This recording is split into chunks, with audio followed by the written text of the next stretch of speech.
Welcome back to the Win with Dice podcast, a podcast featuring members of the Win with Dice team. I'm Calvin, and I'm joined here by Ramon. Hey guys, I hope you're having a good day. This is episode 62, which is a lot. Yeah, man. We've been doing this well over a year now, closing in on our 100th episode, our 2-year anniversary of the podcast. It's going to be real interesting to close out this year, having podcasted for the entire year. I don't know what it's going to be like. Maybe another retrospective or something like that. I don't know, maybe. Or maybe we'll just hang out. I don't know if you guys want to like ask any questions or anything like that or whatever. Maybe give us some ideas what we should do for our last podcast of the year, if you will. Yeah, if you have any ideas for that, for sure drop them below. Because this here is a podcast about tabletop RPGs, playing them, running them, our experiences on either side of the screen, to hopefully make it easier for you to hop on into, running your own game. I think everybody out there has some unique creative idea, and they just need an excuse to shove it on a group of their friends, or even just one. Yeah. So of course, if you have any, specific questions with regards to running tabletop RPG games or anything around that space, just drop them below. We'll try to answer them as best we can. Maybe we'll slide them into an episode if you have something we can talk about for an extended period of time. Yeah. Okay. Well, let's before we jump into the episode, we got to do the Win with Dice weekly GM tip of the week with theme song. The Win with Dice weekly GM tip of the week. I have to say with vigor to get my emotions up for the podcast. We're recording a bit late, but we've got a lot of stuff to talk about. But Ramon, you have a tip for us this week? I got like one really small one. This might be a little bit obvious, and one kind of like artsy one. A twofer. All right. I don't know, but the small one is like, when you try to like calculate like altitude in a 2D grid format when you're playing like tabletop games, especially if it's on like a grid, like where you're using squares instead of hexes. Realistically, if you take the grid and flip it into like the XY plane, a diagonal, it's still just like, you count every square. So like if you're trying to calculate like height, movement or whatever, as long as you can't go higher or lower than you go forward or back. So just think of it that way, and that's the easiest way to calculate it, because it makes sense. Because if you draw it out, like I'm like literally using my finger right now. Maybe Calvin could put up an image of what? Yeah, if you go cube? 4 space, yeah. Okay, yeah. Maybe this is. No, I get what you're saying though. I did have sort of an if you incident. Go, Yeah, because if you go 4 spaces to the right and 4 spaces up, if you want to go 4 spaces right and up, it's still 4 spaces, right? So you can never go like more higher than you do, going left to right. So, yeah, depending on how that's flight and movement works in whatever game you're playing, you want to try to reduce the amount of trigonometry you have to do. Because like you're counting in literal squares for most cases, or hexagons in some other cases, whatever the game may be. You don't have to worry about like how does that translate into some sort of Pythagoras theorem. Just as long as you know the movement rules for whatever game you're working with. It also works for blast areas of effects, right? Because like technically blast should have height to it as well, because it's like an explosion, right? But if a blast from the epicenter is 4 spaces wide, and you have a flying object or something sitting like at a higher elevation, as long as that stuff is in the blast and is not higher than the actual full radius of the blast, then you're good to go. Yep. You don't even have to worry about it. Like it's like, oh, I'm flying 3 high, but I'm in the square. You got hit, because like technically the blast on like a grid, a square grid, is a cube. yeah, so it would still have some height to it. It's not gonna be like a flat cylinder unless it specifies otherwise. Unless it is a cylinder. Then it should tell you. Or like a plate. Yeah, no, I had a sort of an incident with that. I had to deal with a brief bit of verticality in the session I was running yesterday, because I ended up having another water trap, which had a monster at the bottom of it, so I had to deal with some of that for a brief bit. Not just drowning, Calvin? No, I thought I'd mix it up. Anyway, yeah, so that's like the simple tip of the week.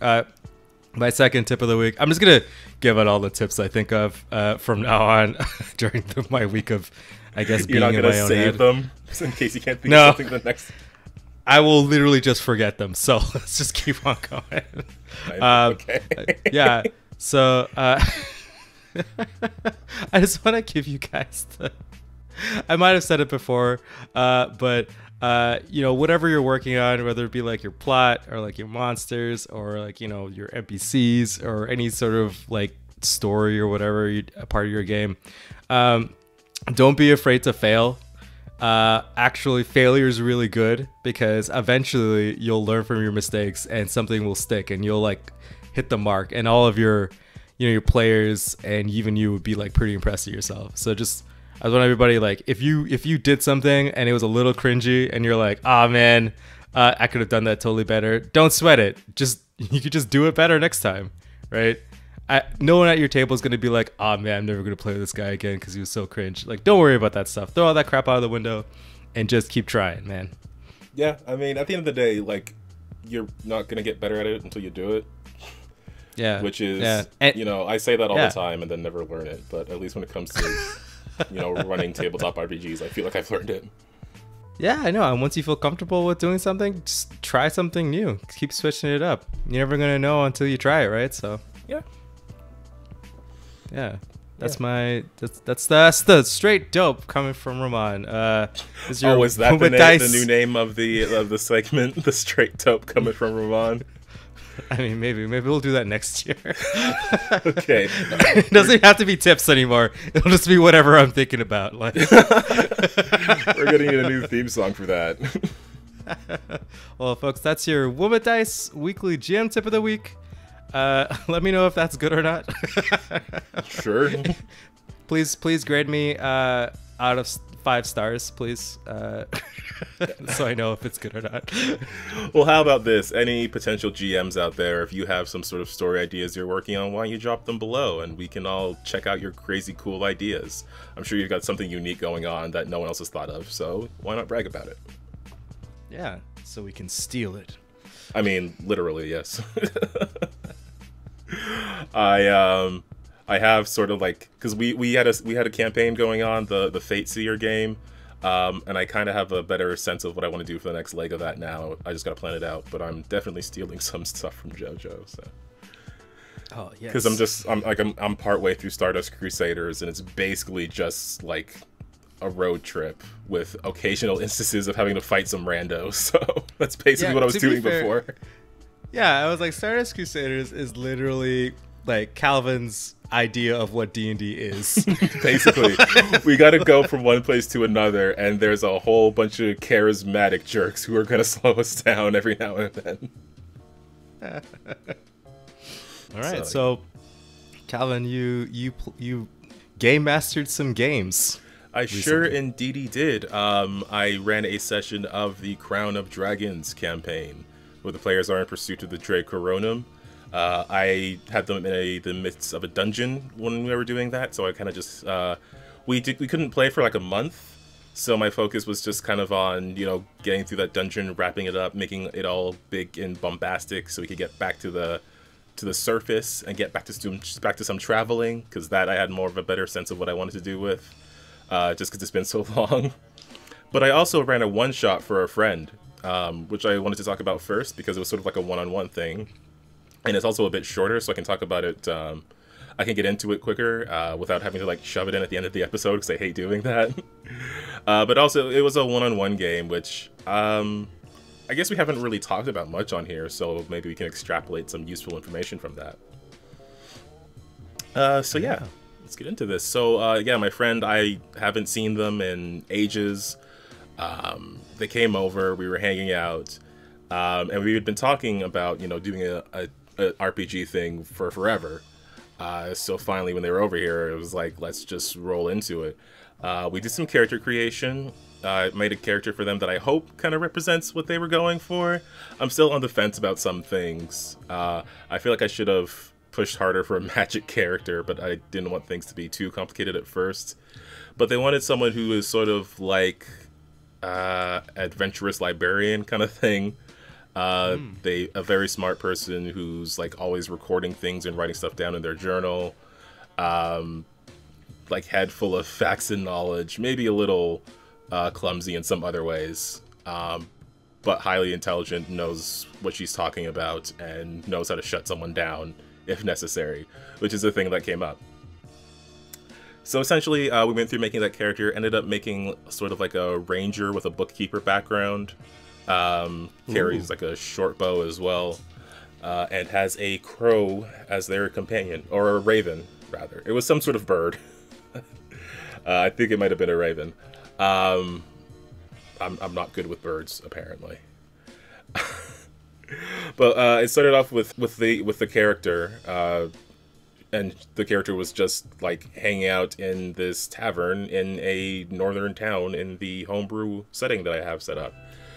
So again, like I play every game that I run, I put it in just the same setting, which gives me the opportunity to like world build on a single world, because now there's some things that just exist in that space in case other players end up there. I have some locations that just exist there, right?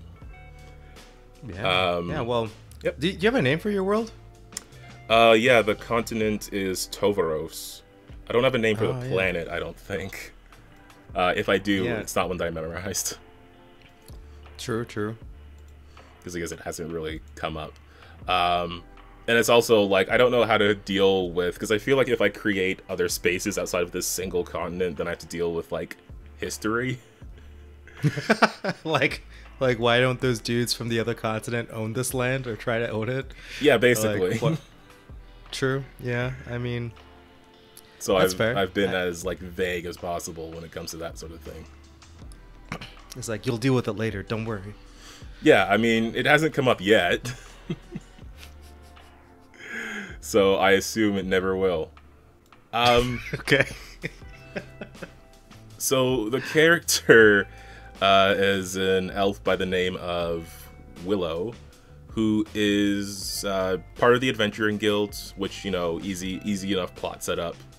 Started off at level 2, so Willow, she had a bit of history doing some stuff about Tovaros.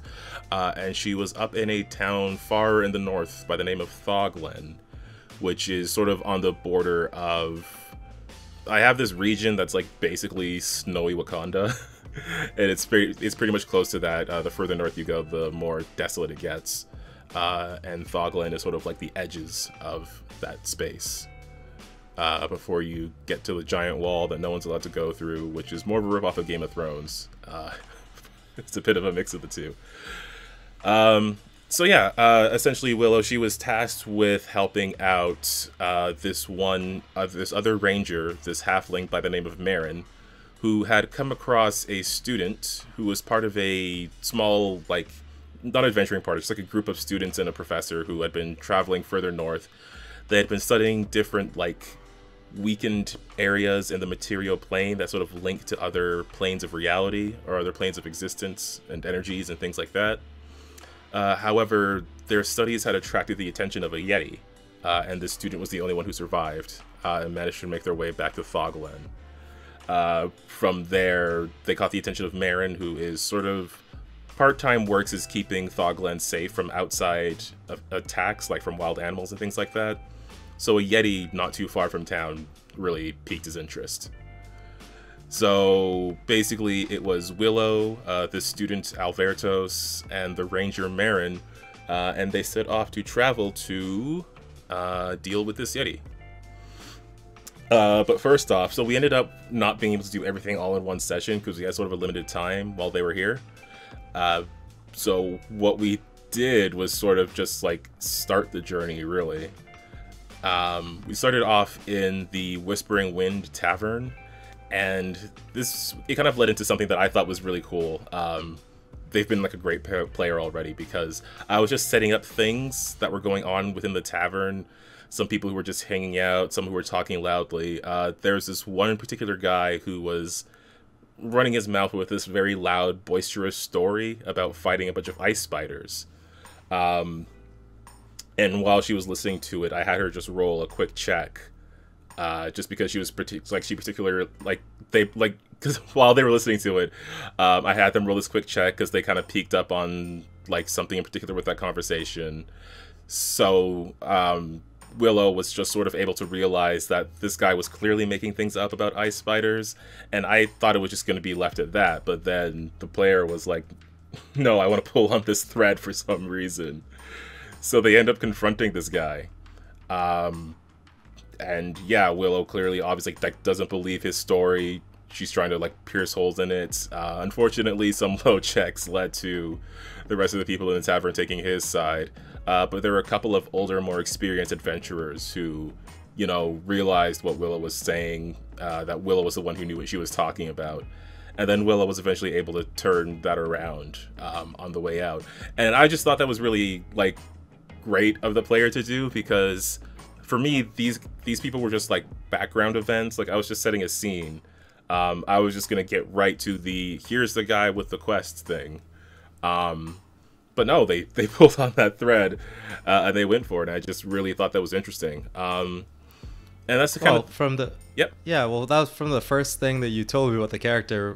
This player was obviously like, this person is smart and they know things, and they want everybody else to know how smart I am.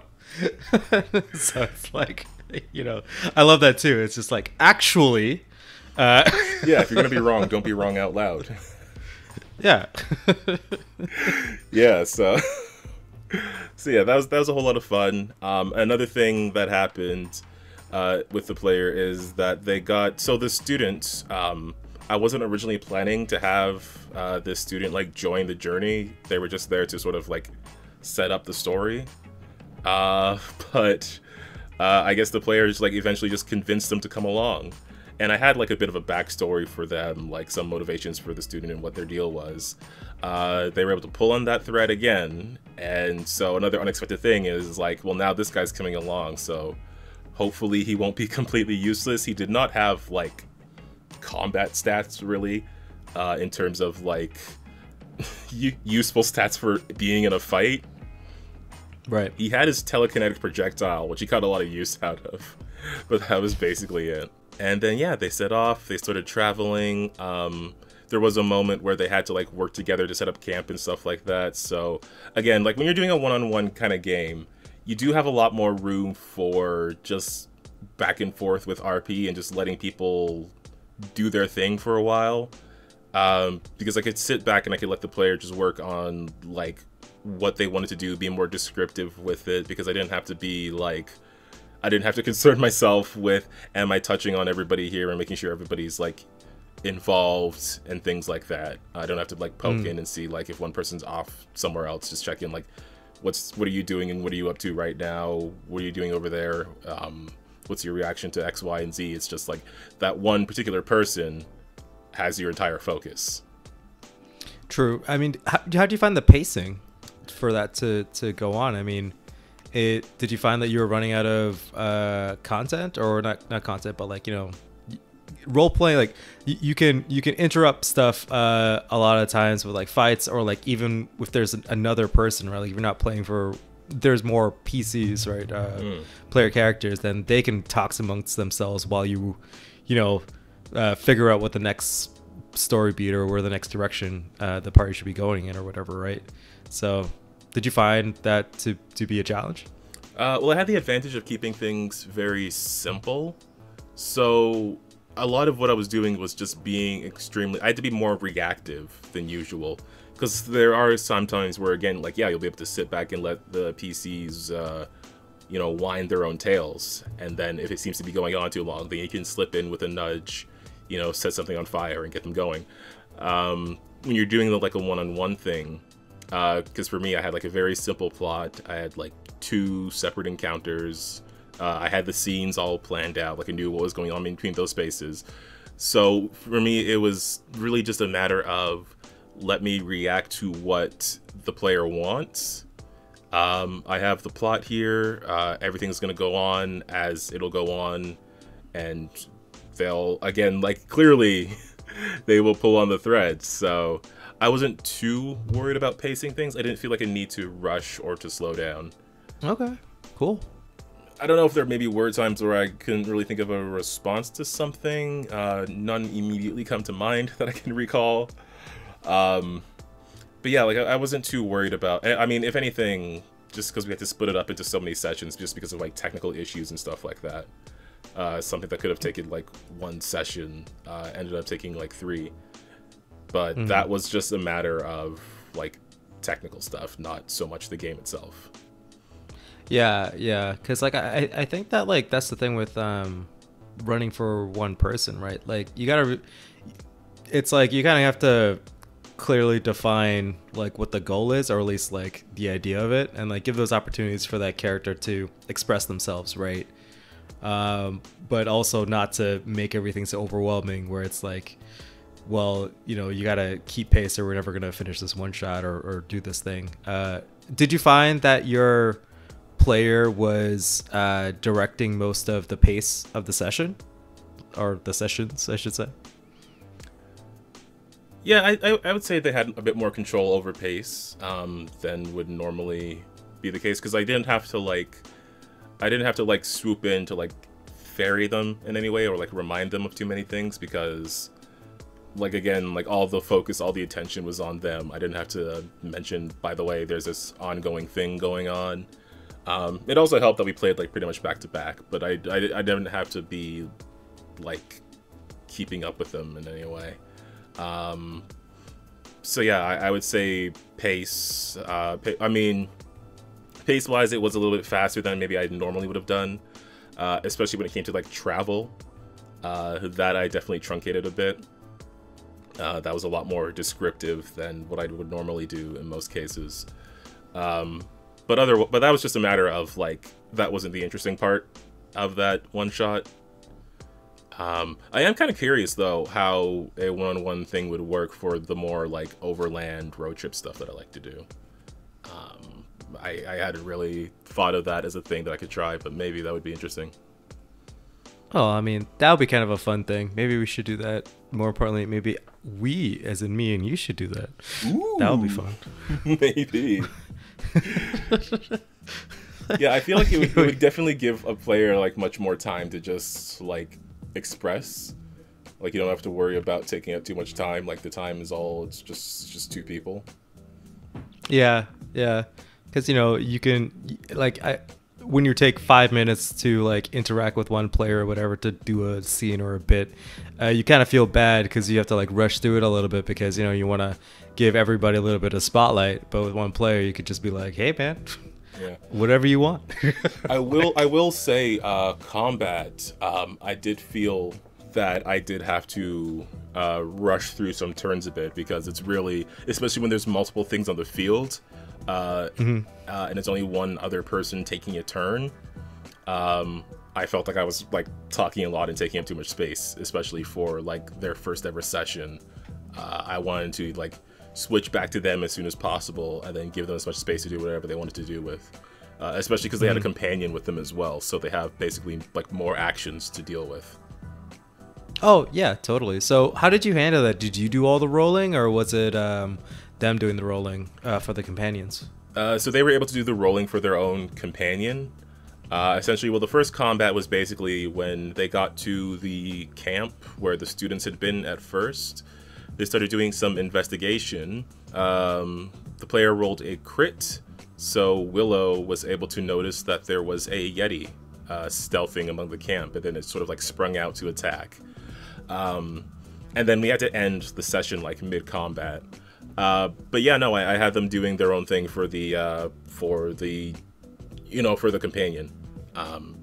Just because I would rather they have that instead of me doing it as well as, because, you know, the student was there, the other ranger was there, the Yeti was there. So I'm taking up like 9 actions per round. So I don't mind them worrying about like an extra 1 or 2 for their companion. Okay. So it was just one. So most combats were just like one bad guy versus the party, right? Well, the first one was. And then you got yourself into trouble. Yeah, the second one was more so the issue. But yeah, so they're doing this. Eventually, Willow is able to figure out that the Yeti was injured by another Yeti. So Willow, she's able to sort of like slow down and start talking and negotiating with the Yeti. Eventually, they're able to start some sort of conversation. And it's very, I don't know, it's very difficult for me to do like a creature speaking common because I'm trying to have it like not do regular complete sentences, but I don't know how to switch off the complete sentence switch in my brain, at least when doing RP. But they were able to have this conversation, and they discovered that Yetis are sort of, and this was a thing that I read sort of in the lore and maybe mixed up a bit, but I thought it was really interesting, and it played into a lot of stuff that I was doing already in my world building, which was a whole lot of like planar stuff in some areas. But Yetis essentially like they're driven mad by different like planar incursions, and they sort of guard against that sort of thing. But that image of the abominable Yeti creature that most people have, it's from a Yeti that's been like driven into madness by these planar artifacts or these planar incursions. And they also operate as guardians against things coming out of that space. So while the students were here, the arcane methods and studies that they were doing were actually widening a nearby door to another plane. So that caused the other Yeti to attack the first one, and then the one that they ran into, it also got hurt by that Yeti while trying to stop it. But that Yeti was able to grab the professor and run off towards the opening in the plane. And that was sort of where like the second part ended. And then we got to the last part. Just because we ended up having to split things up again. Technical difficulties. You know, Foundry is a lot more powerful than I give it credit for. At least RAM-wise. But we ended up in a situation where... So they arrived at the location of the battle, which was sort of this... It was... I found this really cool map that I wanted to use, which was essentially like this giant skeleton thing. But it was essentially just like an opening in the plane, like a portal to another plane that fiends were spilling out of. The angered Yeti was there, along with the body of the professor that had something important around his neck that they were able to notice from some perceptions from far away. And then they just set to... So essentially what I was going to do was I was going to have the Yeti and then occasionally like maybe some smaller dudes pop out. But then I actually got into it and I realized again, like, I'm going to be going too much. I'm going to be doing too many things. It's going to be like, I don't want the player to have to like wait for me, right? So yeah. What ended up happening was that the two Yetis were sort of locked in combat with each other, just so I had like a couple less things to deal with, and because frankly they could go on for a while with their own strengths and, you know, HP and AC and everything. So it kind of took those two out of play while the rest, that being Willow, Marin, Albertos, were dealing with all the stuff coming out of the portal. And then I was also able to, I had Albertos doing some arcane checks to try and like close the portal once he was able to get a hold of like this amulet that was around the professor's neck. So what that basically allowed me to do, and this is something that I probably have to work on in future one-on-one sessions, is it just gave the player more time to play with Willow. Because all I had to worry about really was like the enemies and Marin. The others were sort of like automatic, so I didn't have to take too much time away from the player. And then they had more time to like, you know, play with Willow, learning her abilities and everything like that. Yeah, so like you got back to her around, so she's able to try different things and do different actions and see what works, right? Yeah. I think that's always the hard part with playing, you know, a full-size party to me is like 4 people, and that's like, you know, it's everyone could take their turns. They could be a little bit long, but anything bigger than that, then like, you know, everyone's turn is going to take so long, especially for like a new group who aren't really, they don't really know what is optimal, or even like, you know, what everything actually does, or has retained some of the rules. Like that could really, you know, kind of suck for new people trying to like learn a new game, right? So It's one of the benefits of playing one-on-one. Yeah, definitely. It's something that I have to be more aware of too, because there's ways that can backfire if you have a lot of stuff on the field. I haven't quite figured out what to do about it, because I don't want to give them more things to control when they already have themselves and their companion. So maybe I should focus on like less enemies but more powerful and more unique enemies, something like that. Yeah, definitely, for sure, because as long as you're like make it so, you know, that like the side characters are just kind of like aiding or like filling in some gaps like you need to do to take hits for you or something like that. That's always really good. But yeah, like singular enemies, you don't have to focus on too many things or trying to, you know, deal with like a mob or something like that. That could be kind of difficult in your hand because you're still rolling a bunch of dice, right? Yeah, exactly. Yeah, and you could also introduce stuff that doesn't require dice, like, you know, like the bad guy character spend an entire turn, like, I don't know, they're like fighting on a bridge, make the big bad guy just break the bridge, and then like that's his entire turn, and then now there's like this environmental cinematic thing that's going on, and I think the player would probably enjoy that, right? So there's always other ways to like quote unquote use up someone's turn, right? Like, you know, like you said about the student rolling those arcane checks, right? Yeah, because essentially like that helped to add like a timer onto what was going on, because it was like a fairly high DC, but it was something that character could do. So it was like they were attempting to do this, and then it was like the player, the actual person playing, just had to hold out for a certain amount of time. And yeah, I think that part ended up working out pretty well. So maybe I gotta focus on how to do that better in the future. But essentially, it was this portal to like this fiendish plane. So like there were imps spilling out of it. There were ostovites, which were a cool undead thing I read about, and they were in appropriate levels. So I threw them in.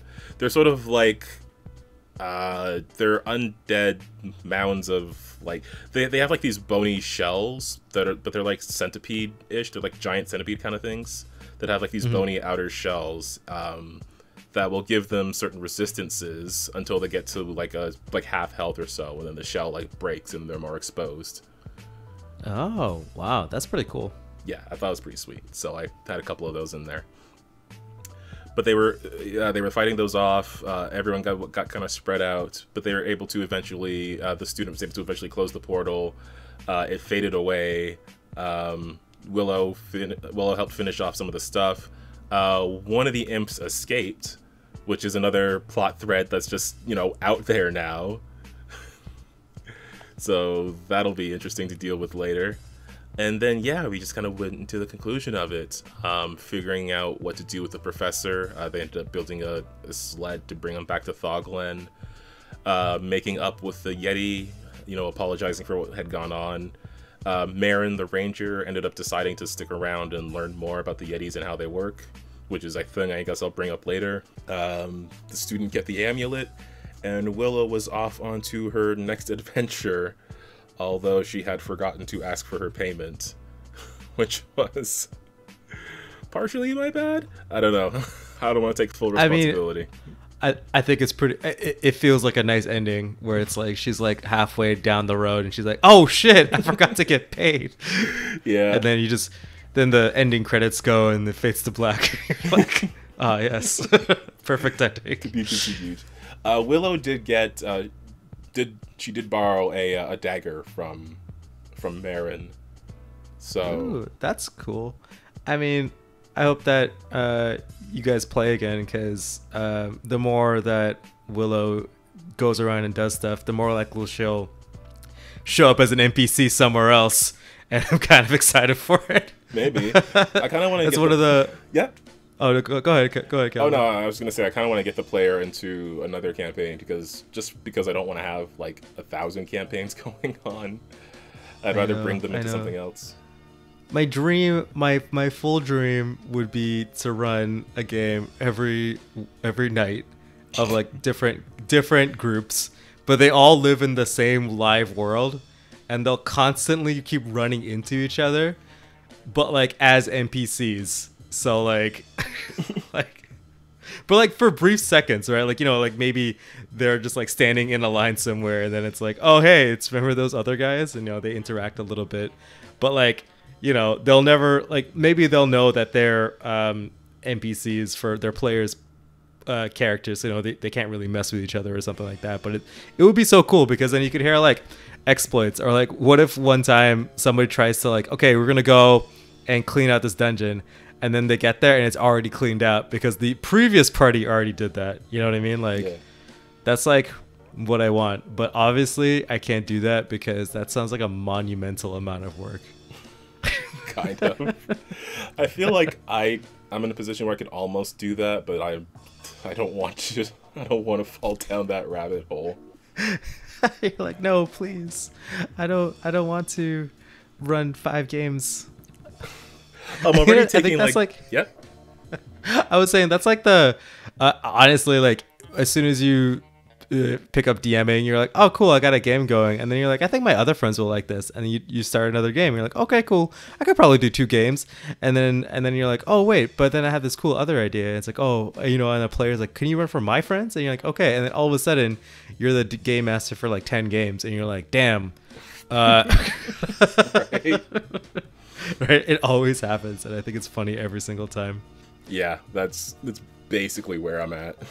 So I'm trying to like limit that, because I don't want to burn myself out on something I like. I'm terrified of that idea. True.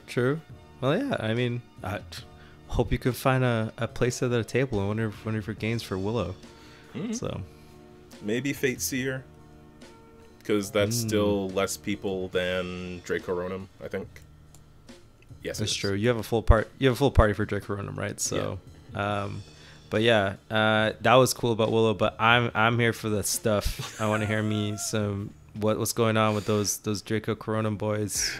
Well, Dracoronum, the Crown of Dragons, has returned. So, yeah, been like a month. A lot of stuff happened. A lot of personal stuff happened in people's lives. So it was basically like, yeah, we can't play for a month. And then it was like, yeah, we can't play this week. And then it was, yeah, we can't play this week. And now we can play. You'd think I would have been more prepared in that time, but sure no wasn't. Way, man. It's never the case. No, not remotely. You're always as prepared as you probably were like one night before running a game to like a week before running the game. It doesn't matter. Night before, like hour before. But fortunately, a lot of it was prepared because they were running through a dungeon. So this dungeon was sort of based on the Crypt of the Everflame adventure, which I had started, which was one of like the early things I had used when I was starting to run games. And I had taken bits and pieces of it and put it into the world that I was making and just filed off some names, which was back at the time where I was a bit less, I mean, I'm as if I'm original now, but you know. There were a lot more direct comparisons. It was less so like taking. Yeah. You say you got a lot better at stealing and repackaging. I mean, basically, I think these days I'm more like, oh, that's an interesting concept. How could I twist this more so, rather than like, oh, I'll take this piece of a setting and put it in and change some names. More to like ideas than solid things now. But that was way back when, and it was still there, and I wanted to do a dungeon, and the dungeon was there, so kind of went with it, just using the lore, trying to like create more lore, but still relying partially on what was established in the adventure. That adventure itself is like 3 parts, and I hadn't read the other 2 because I never bought them or whatever, so I don't fully know what it is. I just know what they hint at in this one. So hopefully what I ended up doing is interesting too. But yeah, the players found themselves in the lower part of the crypt of Carson, Leonos Carson, a ancient historic adventurer, one of a party of 3 who had traveled to the Shadow Isle, which was the resting place or the also place of power of the former owner of the Dracoronum. Their studies into history suggested that this person might know, or might have known, where to find the crown itself. because basically they have to collect the crown as well as the gems that go in it. So the campaign will last like a decade. I mean, I don't know, man. I want them to do it, and I hope it's like the ending is you know, like the Infinity Saga ending where you know. I am afraid to plan an ending for that campaign. So you have to have time travel, Calvin. Like no long running campaign ever like does not have time travel. Oh no. That'd be so good. But yeah, they got into this dungeon. So they walked in, and you know, the first thing you gotta do for every session, roll a perception check while I gather my notes. But it was fairly important because they were able to pick up on some sounds and some events going on around them. As well, additionally, they were able to notice some noises coming from deeper within the chamber. But they also picked up on just some writing on the walls that sort of indicated what was around them. They knew that if they went east, there was this... It was sort of described like if you go east, there's a way to open a gate, but it was very vague about the gate. If you go west, that'll lead deeper into the tomb. If you go south, and this is the interesting one, it was like if you go south, you may take a rest. And I thought they were going to do that because they came into this kind of rough. They had a whole lot of conditions to deal with. They were pretty, well, not extremely low on HP, but they were fairly low on HP. So I did have a thing set up there for them. I don't want to talk too much about it because I don't know if they're going to listen to this episode, but they strictly avoided it. Obviously, it's a trap, Calvin. Yeah, that's... Nice try. Well, you know, I can't control what they do.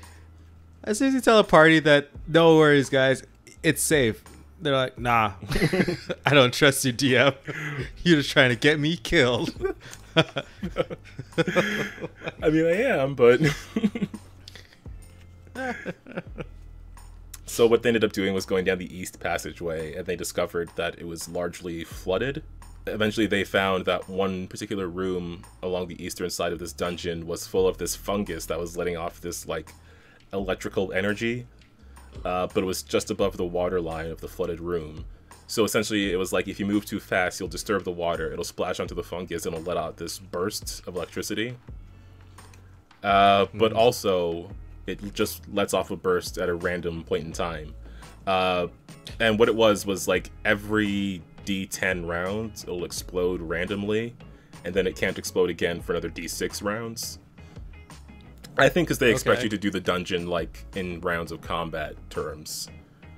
Okay. I don't know, I feel like that would have made things drag on a bit, but so I didn't really do that.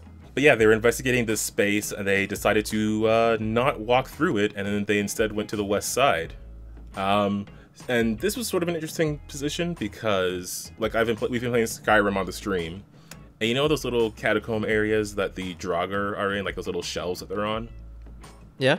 That's sort of what was waiting for them in the next room.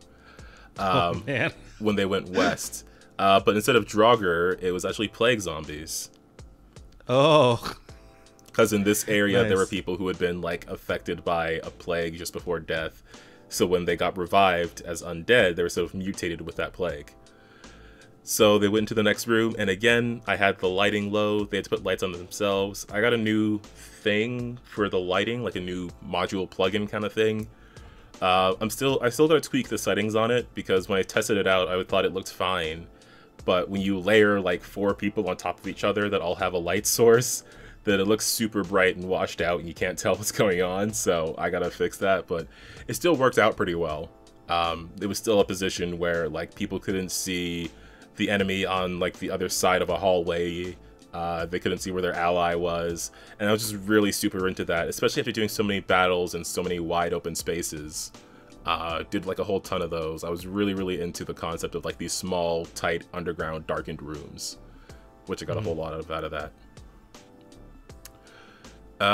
So after that, they opened up a door and they saw a long room that had like a pool of water in the middle, and on the other side they could see the gate that was mentioned before, like this large iron portcullis that was just like down and it was blocking the other side. And there was a trap in this room, and I was like, you can walk, closer if you want. But they didn't. So they went back to the other side of the dungeon. They went to look for the wheel to open the portcullis. They had to go through the room with the electric fungus. And because I wasn't tracking it by rounds, what I ended up doing instead was just having the players roll nature checks to try to gauge how long it would be between each burst. And then I would roll a d10 and a d6. And then, like... Because it was weird to... Because I had to give them, like, an amount of time, but I didn't want to be, like, exactly 42 seconds or whatever. So I would kind of, like, round it to the nearest 10. And because of the size of the room, if you moved at a certain pace, you could get across it in like 40 seconds. So basically they were waiting in between the bursts, and then one person would go, and then they would wait, and then I would make that roll, and then it's like, oh, it'll take this amount of time, so you have just enough time for another person to get across. I feel like if it came up in combat, if they got back into that room, then I would have like dealt with it more specifically, but I felt like for that, it was just like a slight change in pace. Instead of just a room that you walk across, it was like, well, we can't all run across this room or we're going to disturb the water and we're all going to get zapped. So we got to wait, and then someone will go across, then we wait and someone goes across. Like, it was just like a change in the everybody all move wherever at once sort of thing.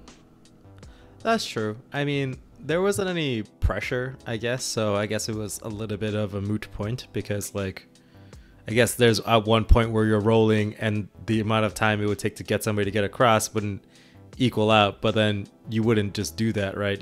They'll just be like, I'll just keep waiting. I mean, yeah, right, like if I rolled that, then that's what I would have told them, because it was a D10 plus a D6. It just so happened that both of the times that number of rounds was longer than 40 seconds. It's true. I mean, I think that like I'm sure this is like an older, like how old is actually this dungeon? Oh, it's probably pretty... don't even know off the top of my head. I'd have to check. Yeah, because it's for Pathfinder 1, right? Yeah, it is. Yeah. So like that whole mechanic just seems like a little bit dated. Quite honest, I was just like, wait, so you mean that like you had to keep track of like when, like how many rounds it would take, and then there was a recharge? It definitely screams like, early or like it would be like, it definitely screams like 2010s mechanics, right? So maybe even earlier. Well, like again, I think they were expecting that you would roll an initiative and you would have everyone on an initiative as you went through this dungeon. That's how some of the traps and some of the other stuff felt. Like they were expecting people to move at their speed, especially for Pathfinder 1, where you only have like one move action and then one standard action. When you come into this with 3 actions, like you can just get anywhere pretty quick on your own. That's true. Yeah, that's fair. I mean, I would feel like as soon as one person gets across, like maybe you should initiate a fight, and then oh man, then we're talking. Then it's like, oh god, this became, I guess we just made it through, to oh no, our friend is dying because they're outnumbered. I need to sacrifice my body to wade through this electrical fungus bullshit to save my friend, or or like maybe they're running away from a fight or something. It just feels like this hallway screamed for like a little bit of pressure. Yeah, that's fair. I think there would have been if I'd been. I think in Pathfinder 1 and I'd rolled initiative for everybody, there would have been. But for this point, it was more just like a slight change in pace than a massive issue. I could have had a combat that pushed them towards there, but the combat that showed up afterwards still worked out in my favor. So. True. And also they were like very paranoid for the rest of the way. There was one point where they saw some moss and they were like, it's not electric moss, is it? And I'm like, no, don't worry about it, it's just moss. It's just don't worry, this is just the dressing, don't worry. I'll let you know if it'll kill you. So yeah, after that room they headed south a bit and they came into a larger chamber. And with their light, they were just able to see that there was a large wheel at the other side of the room with some chains running from it to the roof of the chamber, and it the chains sort of like went into the chamber. And then they moved forward. So within this room, there were several things hidden. One was a bunch of zombie brutes and some whites, which had done some damage to them earlier. so I was happy to use them again. But also there were some hidden pits under the water because the water was so deep in this room, and the pits were like partially submerged. Well, like not even partially, like completely submerged. It was very difficult to see them, and this was a point where I had to have players like roll perception checks as they moved, and I had to track each square someone was moving on. So you recall in our Fateseer game where I sprung a water trap, and the worst possible person that could have fallen into that trap fell into that trap because it was the person who was the worst at swimming. Well, you'd be surprised to know it happened again. Oh no. So yeah, one character managed to fall in, critically failed their swim check to try to float back up, so they ended up falling like 20 feet. And then they saw that at the bottom of this pit, there was a wight that was waiting for them. And then, oh my god. At the same time, excellent, other zombies were awakening within the corners of the chamber, within the dark corners that you couldn't really see to. So I had a situation where one person was at the bottom, another had dived in to save them, zombies were awakening, and you just get right into it. Nice. This is a room.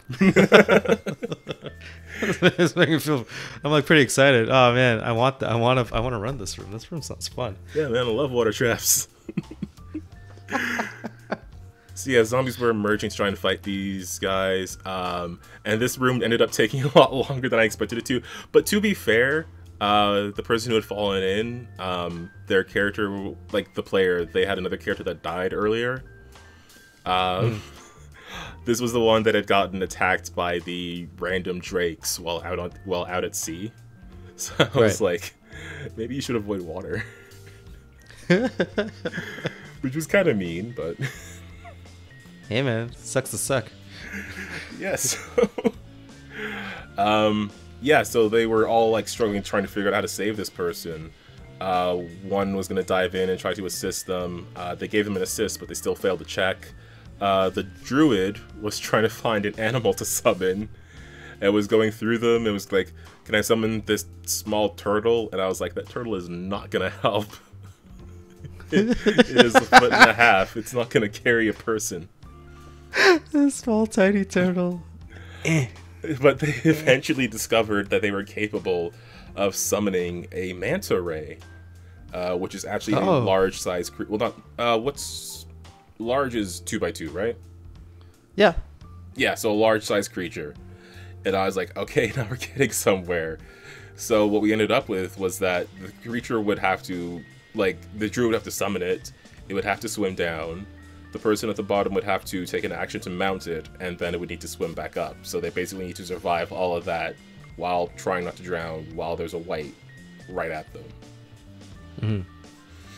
So they were doing that. Zombies were attacking. They had to work to get back up. The manta ray was also fighting the zombie for a bit, the one that was swimming back up.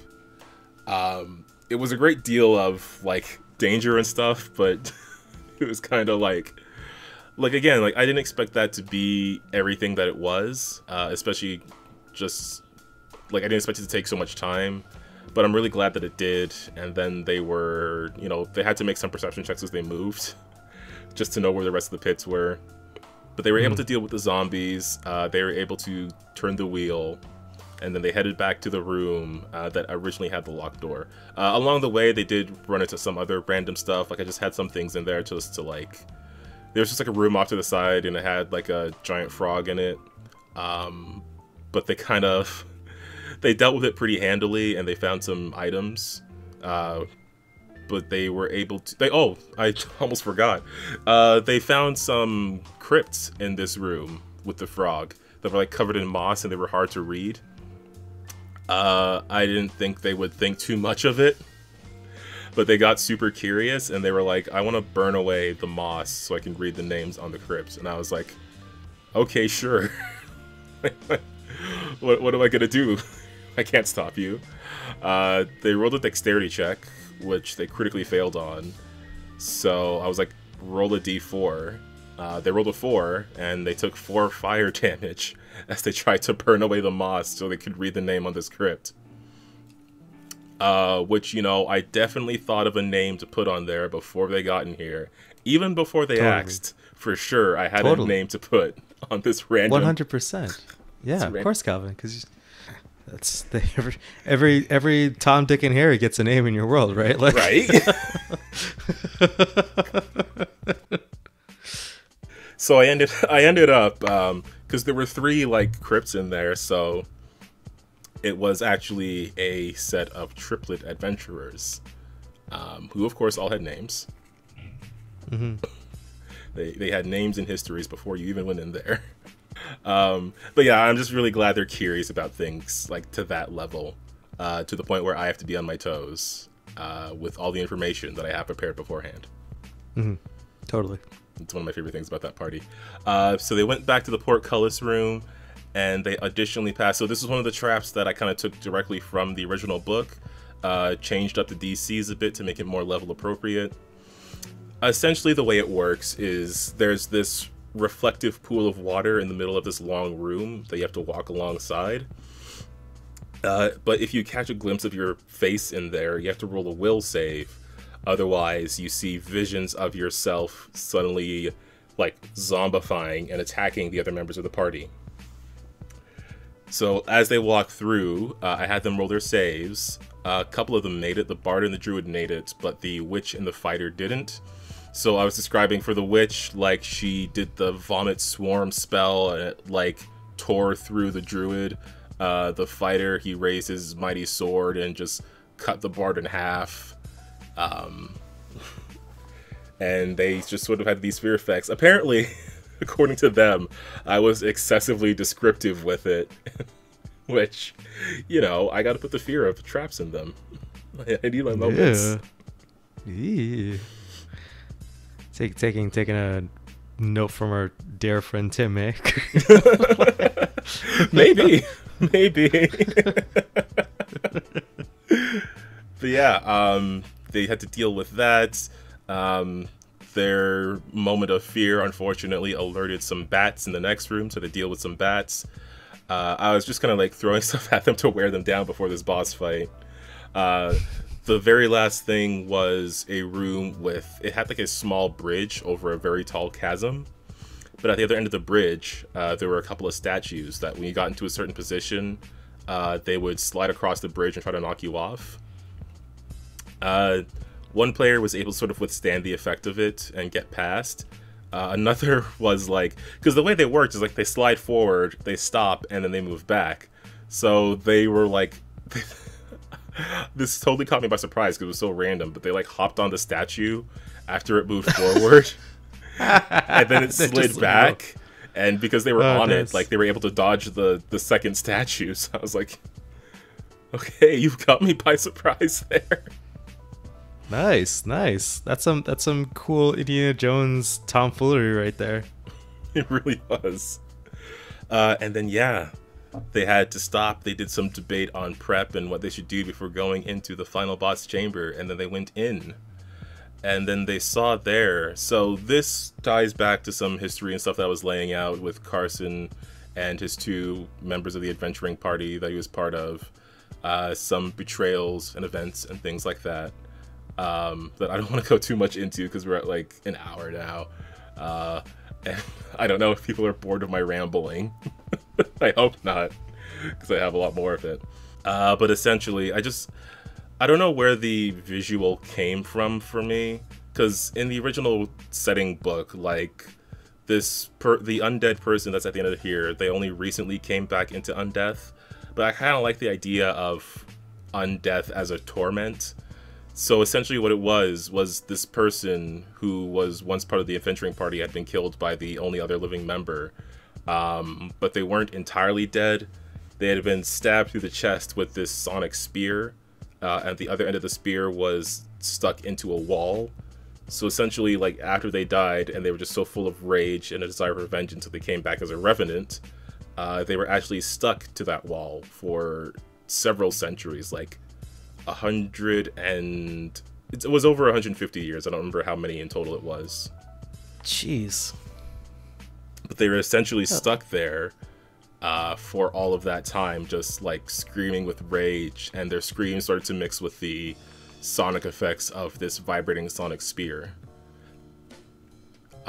which eventually, along with some other stuff that I didn't get a chance to describe to them yet because at that point it was getting kind of late and my throat was giving out, so I just wanted to do the combat.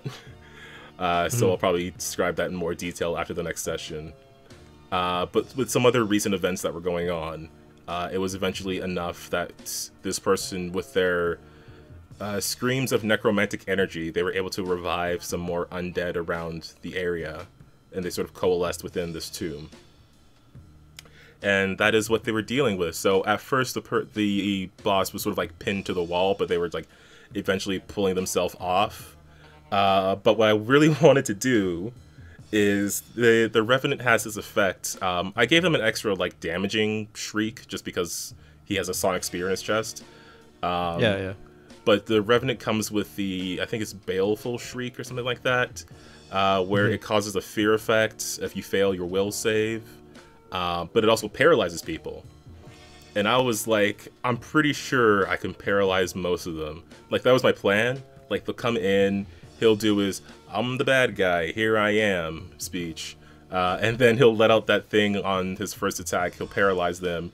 His boys will show up, they'll mob them. They'll have to deal with that while he's doing his range stuff. Unfortunately for me, the paralyze literally only affected one person. And I was like, because like it was like a level appropriate DC. It wasn't like Kaibanth where I could have put the DC a bit higher. Like the DC was fairly high. They just all rolled really well on that check except for one person. And the one person who didn't roll well, like it's a paralyze and a fear effect, but that person had I think it's a fighter class thing. That if they get frightened, then they immediately reduce it by 1. So I didn't even get to scare them as much, and I was like, I gotta stop like assuming things will work out, in, like certain attacks and things will work out the way I want them to. I didn't learn that lesson way back when, where I was like, oh, this character will just like cast a darkness spell or whatever and escape if they need to. I didn't learn it then, and apparently didn't learn it now. So wait, this guy was on the same level as them, right? Yeah. Like. And they were probably within 1 movement of reach? Yeah. No, that there's I don't know, Calvin, I think I did the math here. And that was a mistake. Well, my plan was at least, they would have at least had, at minimum, at least a round where the other zombies would show up and surround them. And that was sort of my plan, like they would be sort of mobbed by these other creatures, so they wouldn't be able to get past without having to do like tumble through or complex movements. So that would slow them down a bit, so they had to deal with these things while he does stuff from a distance. It just didn't work out exactly as I wanted it to. I mean, he was still pretty strong. The fight still lasted a few rounds. Although I will say, I do have to change up my tactics because one person had, I think it's called Searing Light. It does like 5d6. And then does an extra 5d6 if it hits something that's undead. So, and they were smart because they were saving all their 3rd level spells because they were waiting for a boss encounter. And they had like 3 of them, I think. So, ended up getting attacked by 10d6 like 3 rounds. Yeah, boss. Which, you know Death what? Death upon you, undead. That's Death fair. upon you. That is, you know what? It's a party that understands, hey, there's a lot of undead here, so let's prepare something specifically for undead. And you know what? That's fair. That means they're smart, they're paying attention, they know what's going on. He was still able to get some, I think, some decent attacks in, especially with his sort of sonic effect thing. That I had given him, and it had like a recharge on it every like 1d4 rounds. So I got a couple good uses out of that. Like I don't entirely regret his thing. I just wish, other than that, like rolling all really good for the save, which was annoying, but I still think the boss turned out pretty well. To make a long boss fight short. Yeah, it sounds pretty cool, man. Like for sure. Like. I think that if anything, if you ever run this for another party, like I would just make that paralyzing scream thing just like an environment effect, right? Maybe lower the DC a little bit, so it's not just like, overwhelming, but like something that will happen every turn that you might just all of a sudden become paralyzed in like the wrong moment, like You know what? That's like, yeah, that would be cool. It should take what's it called in 5e, layer actions. Yeah. That would have been a good layer action. Yeah. I mean, you could even just have the room be like, yeah, this room is like perfectly angled or whatever to bounce the sound around, so you can't actually escape it or something. Ooh. Yeah, that would have been That'd be pretty appropriate. cool. I think that would have worked. Yeah, it's okay. So DMs always have perfect 2020 vision, right? Well, what it is now is it's like future me can, or hindsight, right? Sorry, perfect 2020 hindsight. Like in the future, I can do that. Yeah, I definitely want to yoink layer actions as a thing. Should definitely try that. Yeah, that's I don't know. That's a tip for me specifically. Nice. So there you go. It's your secret second GM tip of the week, folks. Coming to you from Calvin. Yeah, from Calvin. No one else is allowed to use it as a tip that will help me specifically. So yeah, he did go down though. Party worked together really well. It's like the bard, especially doing some buffs back there. That was really great. The witch surviving that trap was very lucky of them. But yeah, zombies showed up. They were fighting them off. They're trying to avoid getting too drained by the whites again.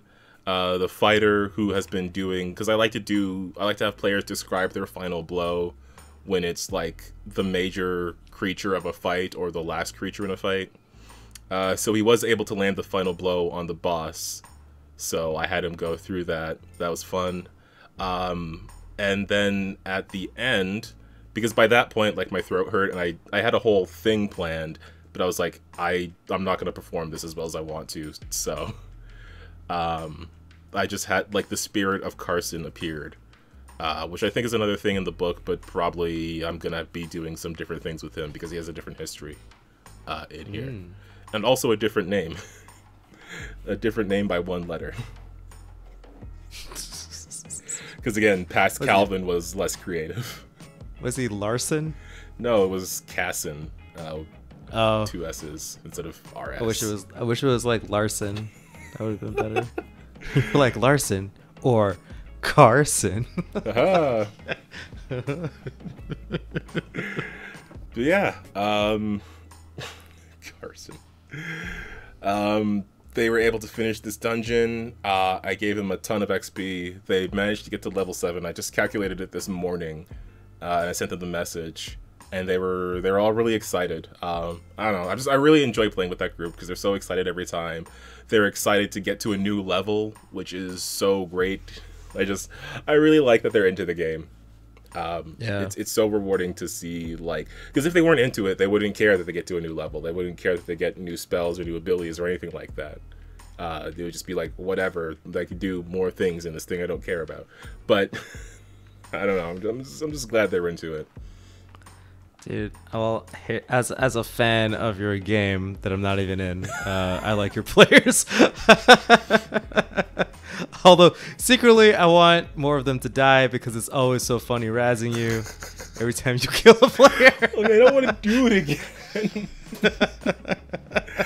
I like their characters too much. I mean, like, what's gonna happen now? I think the next leg of their journey, it's gonna take them because the witch player, they've been summoned by their patron, basically. So they have to get to a certain place before the end of the year, and they have like a month out from that. So I think that's gonna be the next leg of their journey, and a lot of them are from places that might be on the way from there. So, ooh, now, oh, I love it. I love that they could possibly get the crown. Who knows? I mean, also now we get to have a little backstory break where everyone gets to go back home and be like, "Oh man, you were the biggest person in the party, but where you come from, you're the runt," or something like that. Or like, "Oh man, I don't have to talk to my parents." They're all like, "Oh, you used to pee the bed," and you'd be like, "Nah, not now, mom. Not in front of my new friends." Like, like I always love that kind of shit. Some of those might happen. Awesome.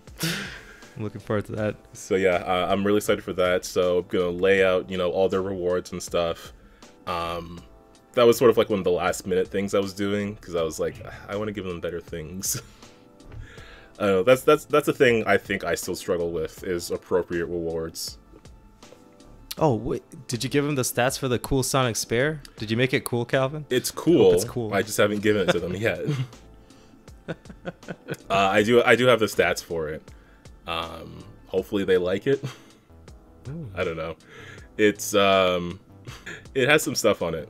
I don't want to say it on the podcast in case they listen. True. I mean, honestly, like the coolest thing that you could possibly do for items is like you just take a staff that's like in the rulebook and then you just give the staff, change the shape. It's not a staff, it's a sword, or it's a spear, or it's a suit of armor, and like they're like, wow. Right? But like they don't know. Partial, yeah. Unless they know every item. Yeah, but even so, like I think it's way cooler if, like, you know, a fighter gets. I mean, also they can probably just you'll bend the rules where like you have to know the spell to use it, but like, you know, just be like, don't worry about it. Here's your cool magic sword now, or whatever. But the problem I have is when you reward them with cool magic items, everything else. I think I mentioned to you this in like on the stream when you're in the Skyrim stream. Where it's like, you know, you as soon as you get a cool magic item, like everything else is garbage. So like, and now you're like, you've just like power creeped yourself, right? So now you're like, oh god, like, yeah, I have to figure out what the next cool thing to do, and then all of a sudden everyone's walking around with nukes in their pocket, and you're like, well, I guess this is the game now. That's sort of one thing I'm almost worried about. Like I gotta keep pushing the upper limits of their power, because this guy was essentially, I think a Revenant is like 6, I want to say, and this one was elite. So higher level than Kaivanth was, because Kaivanth was just a regular 6. But yeah, they were able to defeat him. So I got to keep pushing the upper limits of what I throw at them. I think for the future, I guess I'm going to have to stop using so much undead, even though I love them so much. It's because they're easy bad guys, man. Like there's no moral complications to you smashing some skeletons. Right? It's a zombie. What else are you going to do? Except for Bones. Yes, Bones. In the high school campaign, which you should check out if you haven't heard about that already. Yeah. But yeah, really excited to hop back into that game. A lot more stuff coming in the future. They're going back on the road. I do also want to start playing Fate Seer again, which I think I just gotta like organize myself, figure out what to do with that specifically. I really want to throw some more unique enemies at you. Plus, there's a certain new class in Pathfinder 2 that's like a perfect stand-in for stands. Ooh. Maybe we should just throw out all of our old characters and just play new characters, but we're all that class. We all have That'd be the best. We all don't wear shirts. Yeah, your old Polnarev's stupid like trash bag mummy wraps. Oh man. I don't want to talk too much about the show because I don't want someone to accidentally spoil it. I'm like barely into it at this point. Oh man, but yeah, so that was that adventure. Again, you know, I love playing with that group. I love how excited they are about the game. It's so rewarding for me to play with them. So hopefully I get to do more in the future, and I will of course talk about it on here if I do. But I think we should wrap up because we are almost at an hour 20, I should say. Let's do that. I don't want to edit. Let's do this outro. Okay, well, thank you everyone for, you know, sticking around listening to me ramble about my game and my friends who I love. If you want to hear more, you know, campaign recaps, you want to hear us talk Pathfinder, Lancer RPG, you want to hear us talk recaps of games, or DM tips, or strategies, anything that we come up with, just hit that subscribe button, hit the like button so we know you like the video. Make sure you ring the notification bell so you get notified when we upload a new episode of the podcast every Wednesday, or when we go live on Fridays with gaming streams at 7 p.m. EST. I've been playing through some Skyrim. I might try to squeeze more of that in the week. I think maybe Halo, though. I think I'll do some Halo, but I will announce that on the Twitter at Win With Dice, where you can see all the updates of everything that's going on, and also winwithdice.ca, our own website, where you can go check out more information about us, as well as see the cool website design that I made, as well as see some exclusive art that's up on our site. Additionally, shout outs to all our incredible friends. Shout out to Celeste's guides for Lancer NPCs. Shout out to Shaka's field guide to Infocane for Lancer RPG on itch.io. As well, shout out to the Untold Stories project, where I'm there every Monday at 7 p.m. playing Bowman, the incredible archer, in their Mutants and Masterminds stream. We just escaped from the TV dimension and we are back in the real world. So we got to deal with, there were some real world consequences to our TV adventure, as well as things that were going on while we were stuck in the television. So we got to deal with those. There's some snake dudes trying to take over the world. We just got back into reality. We don't even get a chance to nap. So be sure to go check out that stream. And I think that about covers everything that we need to direct people to. Yes, it gets longer every time, but that's a good thing because we like all the people we've met. Yeah. Oh, USP, they have a code for the Green Ronin store now. So be sure to head on over there and check it out. I think they may have it on their social media somewhere. I don't recall for sure, but be sure, if you don't see it, go bother them and ask them for it, because they have a discount code. So that's really cool. Nice. Yeah, I think that's going to do it for the episode. Ramon, you have anything else you want to say? No, just, hope your day goes well.